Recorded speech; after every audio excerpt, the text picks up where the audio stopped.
یہ بات ذہن میں رکھیے گا، دیانت کے ساتھ حلال رزق کمانا حلال طریقے سے یہ عین دین ہے، لیکن اس کے لیے 3 نیتوں کا استحضار یہ لازمی ہے۔ سب سے پہلی نیت جس کا استحضار ضروری ہے وہ کیا ہے؟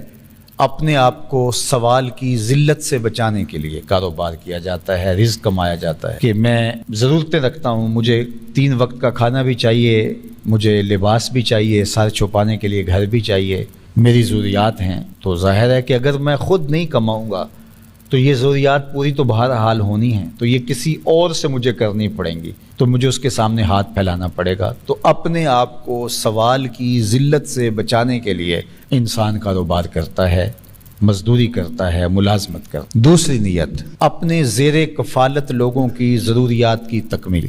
بچے ہیں، بیوی ہے، اگر بہن بھائی ان کا کفیل ہے، بوڑھے ماں باپ ہیں ان کا کفیل ہے، تو ان کی کفالت چونکہ اس کے ذمے ہے، وہ بچے ابھی پڑھ رہے ہیں، ابھی بالغ نہیں ہوئے، ابھی بڑے نہیں ہوئے، تو ان کی ضروریات کو پورا کرنے کے لیے، تاکہ ان کو اچھے طریقے سے میں آسودہ زندگی کے ماحول فراہم کر سکوں۔ اور یہ جس قدر زیادہ اس کے پاس اللہ نے دولت دی ہے اس حساب سے اپنی اولاد کو آسودہ رکھے۔ یجب علی صاحب المال ان یوسع علی عیالہ، صاحب مال پر لازم اور واجب ہے کہ وہ اپنی اولاد پر وسعت کرے۔ ایسا نہیں ہے کہ اس کی اولاد بیچاری زندگی کی سہولیات کے لیے ترس رہی ہو اور اس کے پاس پیسے کے انبار لگے ہو۔ تو یہ دوسرا مقصد ہے کہ زیر کفالت لوگوں کی، وہ بیوی ہے، بچے ہیں، بوڑھے ماں باپ ہیں یا بہن بھائی ہیں، تو ان کی کفالت اس کے ذمہ ہے، تو اس لیے کمایا جاتا ہے کہ ان کی ہر طرح کی ضروریات کو جو جائز ہیں میں ان کو پورا کروں۔ یہ 2 نیتیں ہو گئی۔ تیسری نیت، اللہ مجھے میری ضرورت سے زیادہ، میرے بچوں کی ضرورت سے زیادہ اگر عطا فرمائے تو میں معاشرے کے ان لوگوں کی مدد کروں گا جو کسی وجہ سے کمانے کی اہلیت نہیں رکھتے، اپاہج ہیں، کمزور ہیں، کثیر العیال ہیں، بیمار ہیں، بے وگان ہیں، تو ان کے لیے میں کما رہا ہوں، ورنہ میری ضرورت تو اتنے سے پوری ہو جاتی ہے۔ تو یہ کاروبار کو بڑھا کیوں رہا ہوں؟ اس لیے ایک تو کاروبار کو بڑھا رہا ہوں کہ بہت سارے لوگوں کو روزگار ملے گا، ان کے گھر کا چولہا جلے گا،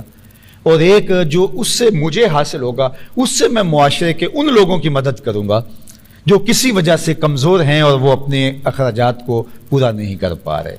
تو اس میں سب سے پہلے اس کے اپنے بہن بھائی آئیں گے، رشتہ دار آئیں گے، ان میں سے اگر کوئی کمزور ہے تو اس کو کھڑا کیا جائے۔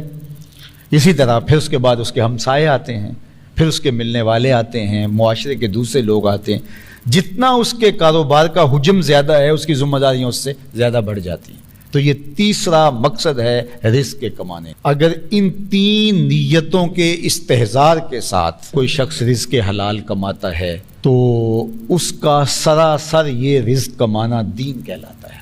اور اگر نیت چوتھی شامل ہو گئی کہ میں معاشرے میں نمایاں ہو جاؤں گا اور اپنے رشتہ داروں میں تفاخر کر سکوں گا کہ دیکھو میرا گھر تمہارے گھر سے بڑا ہے، میری گاڑی تم سے زیادہ مہنگی ہے، تو پھر یہ چیز وبال بننا شروع ہو جاتی ہے، اگرچہ اس کے حلال ہی کیوں نہ ہو۔ تو صرف 3 نیتیں جن کا استحضار، میں سوال سے بچوں، زیر کفالت لوگوں کی ضرورت کو پورا کروں، اور اگر ان 2 سے زیادہ میرے پاس ہو تو معاشرے کے کچھ لوگوں کی جتنی مجھ سے ہو سکے میں مدد کروں۔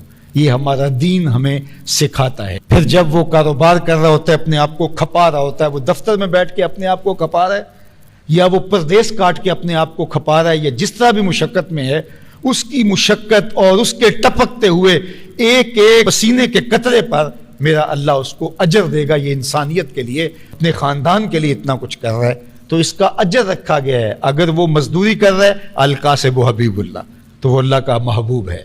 اور اگر وہ تاجر ہے اور وہ وہاں بیٹھا ہوا ہے، بظاہر آسودہ ماحول میں دفتر میں بیٹھا ہے، لیکن دیانت کے ساتھ کر رہا ہے، التاجر الصدوق مع الانبیاء یوم القیامہ، سچا تاجر قیامت کے دن پیغمبروں کے ساتھ اٹھایا جائے گا۔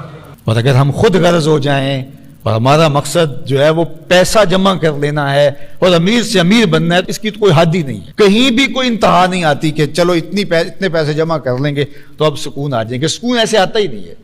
سکون ایسے آتا ہے جب آپ نے رشتہ داروں کو، عزیزوں کو، اچھا ان میں ایسے بھی ہیں جو الٹا آپ کو لگتا ہے کہ یہ ہے ابھی میرے ساری زندگی مخالفت کرتے ہیں، تو میں نے ان کو نواز دیا، یہ میرے برابر آ گئے، یہ پھر بھی مخالفت کریں گے، کرتے رہے۔ تمہیں حکم ہے سل من قطع کا وات من